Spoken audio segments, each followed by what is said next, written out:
We get to the end, dear brothers and sisters. The moment, the time when our father, alayhi salam, passes away. The angels come to Adam, alayhi salam, and they say, Adam, it's time to go back. And at this time, Adam, alayhi salam, was 960 years old. And when the angels came to him and said, Adam, it's time to leave this earth, it's time to go back, he said, no, I was told I'm going to live 1,000 years. I still have 40 more years to go. And the angels told him, Adam, have you forgotten? Have you forgotten what you did prior to coming here? Prior to coming to earth, Allah subhanahu wa ta'ala had shown Adam all of his descendants. He saw them all in front of him. And while looking at them, he saw one that he loved. That child of his had a type of image in his face, a type of beauty in his face that really warmed Adam alayhi salam's heart. So Adam alayhi salam asked Allah, who's that? And Allah said, that is your son Dawood, the Prophet Dawood alayhi salam. And Adam asked, how long will he live? And Allah said, he'll live 60 years. So Adam said, I want him to live longer. I'll give him 40 of my years. So Allah accepted that. So now Adam's life went down from 1,000 to 960 years. And Dawood's life went from 60 to 100 years. So when Adam alayhi salam turned 960, and the angels came to take him back to Allah subhanahu wa ta'ala, he forgot this moment. He forgot that he gave 40 years of his life to Dawood alayhi salam. And the angels insisted, now it's time for you to go back. Your life is coming to an end. And Adam alayhi salam resisted, said, no, I still have more life, until he was reminded. And the Prophet alayhi salatu wasalam comments on this and says, your father forgot, and so his children forget. And so Adam alayhi salam, accepts the reality, and he passes away to Allah subhanahu wa ta'ala. And at that time, nobody, as far as I'm aware, no human being had passed away other than Habil, who was killed by Qabil, but that Adam alayhi salam didn't know. The rest of humanity, however many they were, this is new to them. So the angels came and they taught Adam's children how to bury a human being. And so they bury him in a way that we are still familiar with today. There are two things we need to take from this final moment of our dear father Adam alayhi salam. One, what the Prophet said, your father forgot, and therefore his children forget. Forgetfulness is very natural, it's normal. There's nothing we can do about it.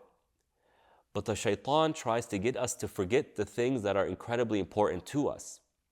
They try and make us forget about Allah. They try and get us to forget to thank Allah subhanahu wa ta'ala. They try to get us to forget about death and the fact that we will die. They try to get us to forget about our salah.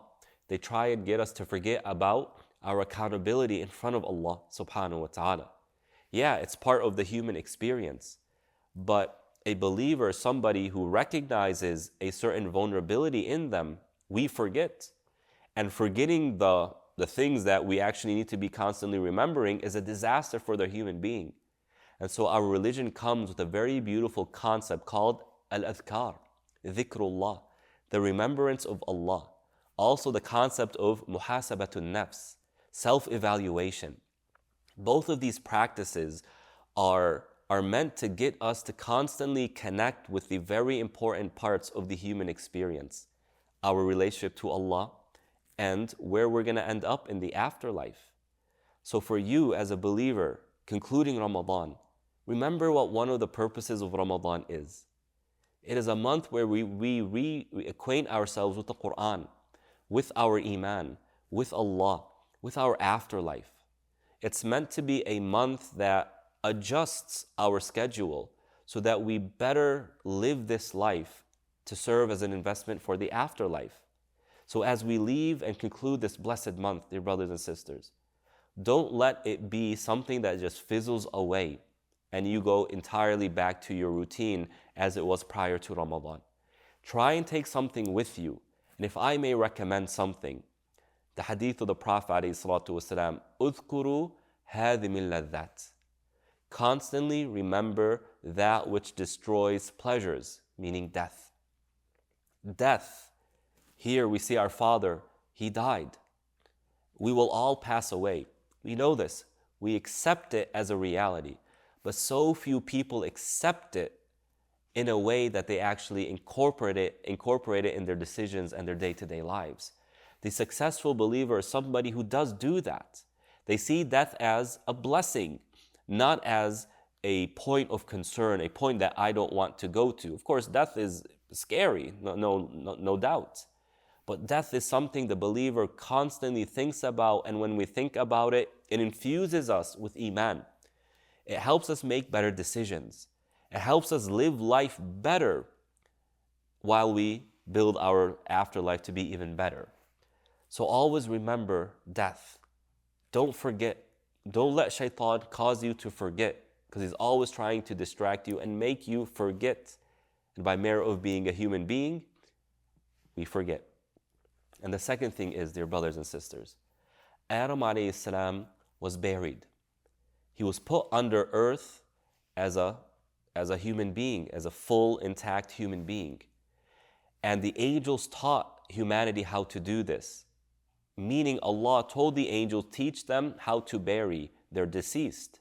Teach them what to do with a deceased individual. And this is part of وَلَقَدْ كَرَّمْنَا بَنِي آدَمَ. We have dignified and given dignity to the human being. Even in death, our religion commands us to give dignity to the deceased. Imagine that. And therefore, as Muslims, it is 100% haram to cremate our dead, whether Muslim or non. If a non-Muslim corpse ends up in Muslim hands, and we're told, do something with this, we're not going to cremate it, because that is against dignifying the human being. Rather, we wash the human being, we shroud them, we pray janazah and make dua for them, and we bury them under the ground in a way where animals can't dig the earth and take the corpse and eat it. This is part of dignifying the human being.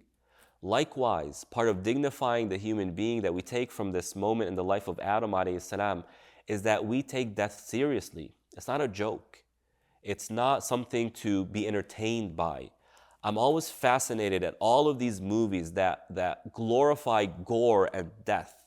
These slashers or whatever they call these movies that are all about people dying, people's body parts being amputated, like the entire Saw series.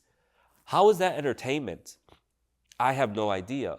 But rather the believer dignifies death to the extent that the Prophet ﷺ, when he would see a janazah passing, when he would see a dead body going to the graveyard, he would stand up, even if it was for non-Muslims. Now Allah subhanahu wa ta'ala told him, don't do that anymore. But the idea is, when the Prophet was asked, why are you standing up for a non-believer? The Prophet said, wasn't it a soul? Wasn't it a person who was alive? The Prophet was giving death its due respect, its due attention. It wasn't about who was dead. It was about the image of death, the reality of death that he was witnessing, and he is now teaching us. So we don't view death as something that's depressing, but we don't view death as something to be mocked and to be a form of entertainment. We bury our dead in the most dignified way, whether believer or not. And lastly, our religion prohibits us from mutilating bodies, even if it's the body of your enemy whose guns were pointed at you and were trying to kill you. We don't mutilate. It's haram in Islam. Why? Out of reverence for the dignity of the human being, even though that criminal right there might not deserve any amount of dignity. But our commands are clear. We don't mutilate, even if the intent is so that they don't mutilate our dead. Death is a part of our life. So as believers, we put death in its proper place. It's constantly on our minds so that we feel human. Because as Abu Bakr says, احرص على الموت توهب لك الحياة. Pursue death, think of death. When I say pursue death, I mean pursue that which comes after death. Work towards that. And when you do that, life will become nearer to you. In order to have a strong relationship with Allah, we have to tap into our humanness. And nothing makes us feel more human than death. I pray that Allah subhanahu wa ta'ala accepts your Ramadan. And inshallah, the story of Adam is a source of inspiration for you. And inshallah, we can continue to live the lessons of our father Adam alayhi salam, so that we return to our father alayhi salam, get to meet him as well as our mother, and let them know we were among those who were on their right side. We were among those who made it back to where we're meant to be, to paradise. Assalamu alaikum. Jazakumullah khair for watching. Please share this khair and let other people benefit from the lessons, and support this masjid by becoming one of its sustainers.